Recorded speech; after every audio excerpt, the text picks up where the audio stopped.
নবীজি খুতবা প্রদান করলেন।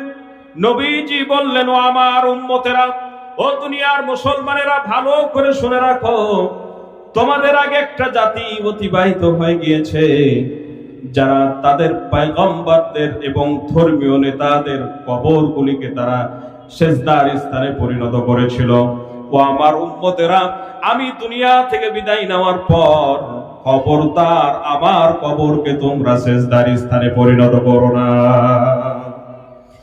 নবীজি আবার বললেন, ও আমার উম্মতেরা, ইহুদি নাসারাদের উপরে আল্লাহর গজব, তাদের উপরে আল্লাহর লানত এসেছে, কারণ তারা পয়গম্বরদের নবীদের কবরকে ইবাদতের জায়গায় পরিণত করেছে।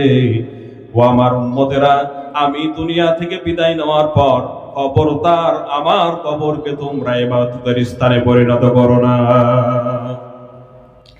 আমার ভাইয়েরা, বিশ্বনবী আবার বললেন, ও আমার উম্মতেরা শোনো, আমি তারা অতীতের জাতিরা পয়গম্বরদের কবরকে সিজদার স্থানে পরিণত করার কারণে তাদের উপরে আল্লাহর গজব এসেছে।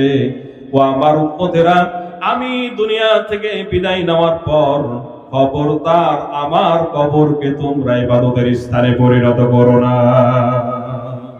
খুব গুরুত্বপূর্ণ বিষয়, খুব গুরুত্বপূর্ণ বিষয়। কবরকে ইবাদতের স্থান হিসাবে গ্রহণ করা যাবে না।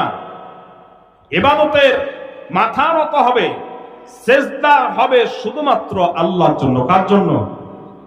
আল্লাহর জন্য। আল্লাহ ছাড়া কারো সামনে মাথা নত করা যাবে না। ইবাদতটা হবে শুধুমাত্র আল্লাহর জন্য, আর আল্লাহর জন্য ইবাদত করার জন্যই আল্লাহ পাক এই পৃথিবীতে আমাদেরকে পাঠিয়েছেন।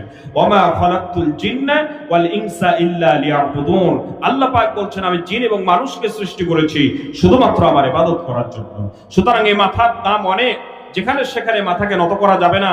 এই মাথা নত করতে হবে শুধুমাত্র রিজেকের মালিক যিনি, আমার জীবনের মালিক যিনি, যিনি আমাকে সৃষ্টি করেছেন, সে আল্লাহ ছাড়া কারো সামনে মাথা নত করা যাবে না। এটা হচ্ছে শিরক, কবিরা গুনাহ, মারাত্মক শিরক।